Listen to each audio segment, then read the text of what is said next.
whipping winds taking aim at Buffalo. Overnight, a powerful winter storm hitting millions.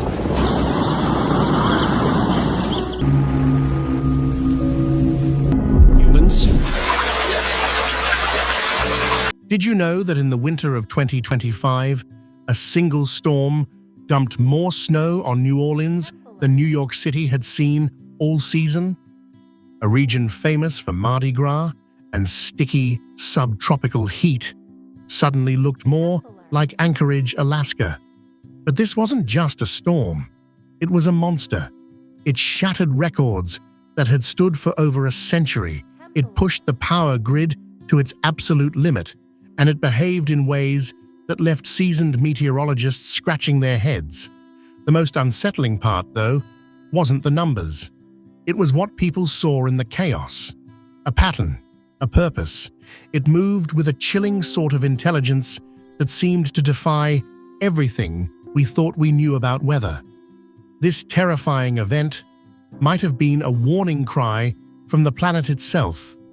And today, we're going to find out why this powerful winter storm that hit millions felt so unnatural.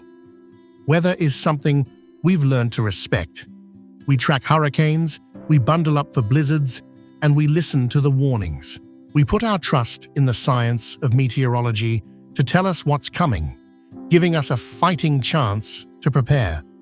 But what happens when a storm refuses to play by the rules? What happens when it doesn't just bring record snow, but seems to change its very identity, shifting from one type of disaster to another with a truly bizarre fluidity? In early 2025, the United States got an answer.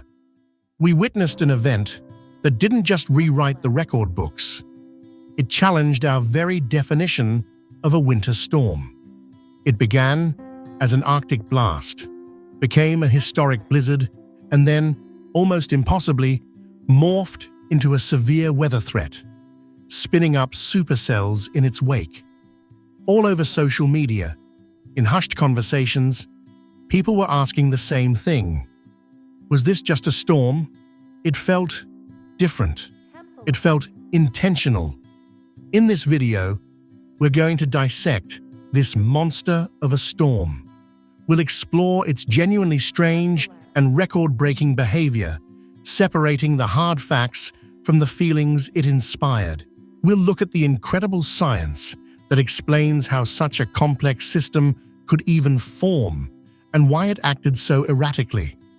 And, most importantly, we'll investigate the human side of the story, the deep-seated psychological reasons why, when we're faced with a force this overwhelming, our brains start searching for patterns, for meaning, and maybe even for a mind in the heart of the storm.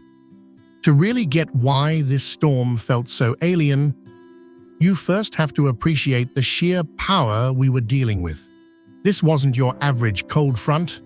This was a complex, multi-stage beast, fueled by a rare and terrifying combination of atmospheric ingredients. It all started with a massive plume of frigid air from the Arctic, a displaced piece of the polar vortex itself that dove straight south into the United States. As this intensely cold air crashed into warm, moist air being pulled up from the Gulf of Mexico, the stage was set for an explosion. This collision gave birth to what meteorologists call a bomb cyclone. And yes, it's as dramatic as it sounds. A storm becomes a bomb when its central pressure drops insanely fast, a process called bombogenesis. This rapid intensification acts like a supercharger, cranking up the wind and the precipitation. It's like pouring gasoline on a fire. The storm doesn't just grow, it detonates. But this storm had another trick up its sleeve, an atmospheric river. Think of it as a literal river in the sky, a long, narrow channel of concentrated water vapor that can carry as much water as the Mississippi River. This atmospheric river was aimed like a fire hose right at the heart of the storm, feeding it a nearly endless supply of fuel. It created a devastating feedback loop. The atmospheric river fed the bomb cyclone, and the strengthening cyclone, in turn, pulled in even more moisture, making the atmospheric river even stronger. It was a self-perpetuating engine of destruction. The impact was immediate and historic. The storm unleashed a blizzard across a region that was completely unprepared. The National Weather Service in Lake Charles, Louisiana, issued its first ever blizzard warnings. In Texas, the Beaumont-Port Arthur area was hit with 4.5 inches of snow, its snowiest day since 1901. But the truly mind-bending records were set further east. In Mobile, Alabama, the storm dropped an official 7.5 inches of snow, shattering a 144-year-old record that had stood since 1881. Imagine a record from the 19th century being broken in the 21st. Because the air was so cold, the snow was incredibly light and fluffy, meaning it piled up at a breathtaking rate. The story was just as shocking in Louisiana. New Orleans, a city synonymous with heat and humidity, was buried. The airport officially recorded 8.0 inches of snow, but nearby areas saw even more, with unofficial reports of 10 inches in some spots and up to 11.5 inches in Chalmette. To put that in perspective, this one event didn't just break the city's official single-event record of 2.7 inches from 1963. It was more snow than even the legendary Great Blizzard of 1895 brought to the city. People were literally skiing on Bourbon Street. The weight of the snow and ice brought down trees and pushed power grids to the brink across the south. The region was paralyzed. But just as the snow began to wind down, the storm was getting ready for its second, and even stranger, act. This is where the story shifts from a historic blizzard to something that just felt weird. Storms, even huge ones, usually stick to a script. A blizzard is a blizzard. A tornado outbreak is a tornado outbreak. It's incredibly rare for one system to master both kinds of destruction with such power. As the heart of the bomb cyclone tracked up the east coast, dumping snow, something bizarre was happening on its southern edge. The same system that had just buried the Gulf Coast in a record-breaking blizzard started acting like a classic springtime storm. The intense clash of air masses didn't fade, it transformed. Meteorologists watched in disbelief as the storm's radar signature changed. The huge, swirling bands of snow began to evolve into distinct, powerful thunderstorms. And these weren't just rumbles of thunder, they were supercells, the rotating monsters that can spawn the most violent tornadoes. A line of severe storms erupted across parts of Georgia and the Carolinas, and tornado warnings were issued for areas still reeling from the ice and snow. The same system producing whiteouts was now threatening to produce tornadoes. This dual personality is an extreme outlier. It felt like watching a predator change its attack style mid-hunt. This shape-shifting is what really drove that feeling of the storm being unnatural. On social media, the confusion was palpable. People posted videos of eerie, silent snowfall one day, and then the terrifying wail of a tornado siren the next, all from the same storm.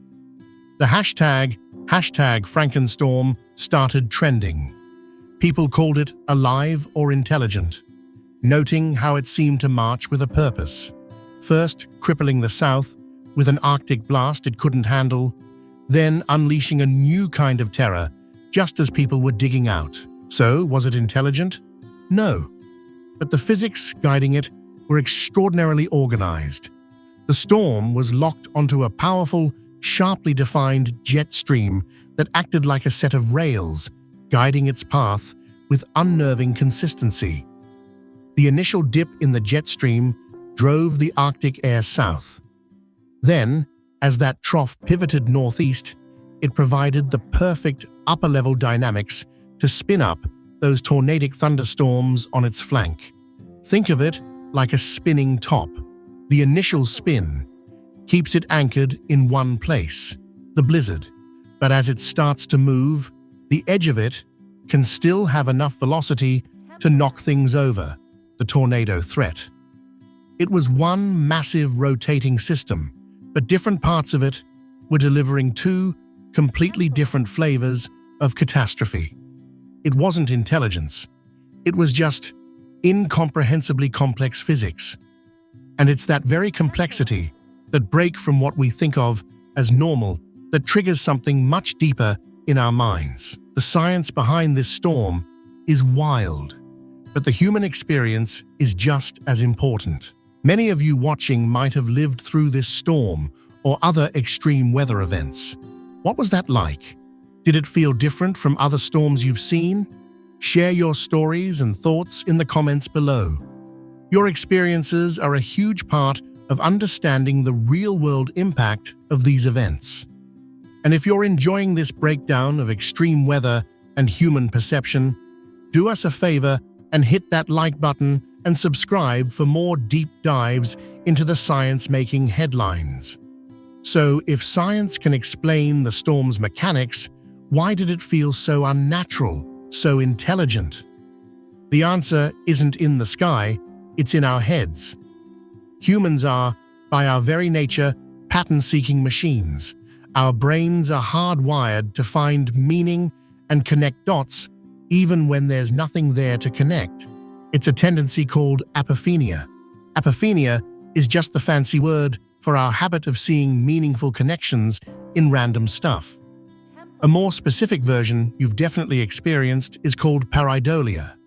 That's when you see a face in a cloud, an animal in a rock, or the man in the moon. Evolutionarily, this made perfect sense. The ancestor who saw a tiger in a weirdly shaped shadow and ran away, even if it was a false alarm, was more likely to survive than the ancestor who waited for confirmation. A brain that overfinds patterns is safer than one that misses them. This instinct is so deep, it's totally automatic. Now put yourself in front of a massive, terrifying, chaotic event, like the 2025 superstorm. That ancient survival hardware takes over. The scale of the storm, its raw power, and its genuinely weird behavior create a perfect recipe for our pattern-seeking brains. We're faced with something that feels fundamentally wrong. It's snow in New Orleans. It's tornado warnings from a blizzard. Our brain scrambles to make sense of it. And in that scramble, it does what it does best. It looks for a story, a pattern, an agent behind the curtain. Suddenly, the storm's path doesn't feel random. It feels like it's targeting cities. The shift from snow to tornadoes isn't a complex meteorological transition. It's a change in tactics. We subconsciously give the storm a personality because blaming an intelligent force can feel less scary than accepting that we're at the mercy of a vast, impersonal, and chaotic universe. This is how humanity has always processed these things. Ancient cultures didn't see a low-pressure system. They saw the wrath of a sea god. They didn't see lightning. They saw a sky god throwing thunderbolts. We're not blaming Zeus anymore, but when we use words like unnatural, intelligent, or alive, we're tapping into that exact same cognitive impulse. We were trying to find a face in the storm. Psychologists will tell you this gets even stronger when we're stressed. And a record-breaking disaster that paralyzes a region is about as stressful as it gets. Our brain desperately searches for a sense of control, and turning a random event into a singular thing is one way to do it. It wasn't just a confluence of atmospheric variables, it was a monster.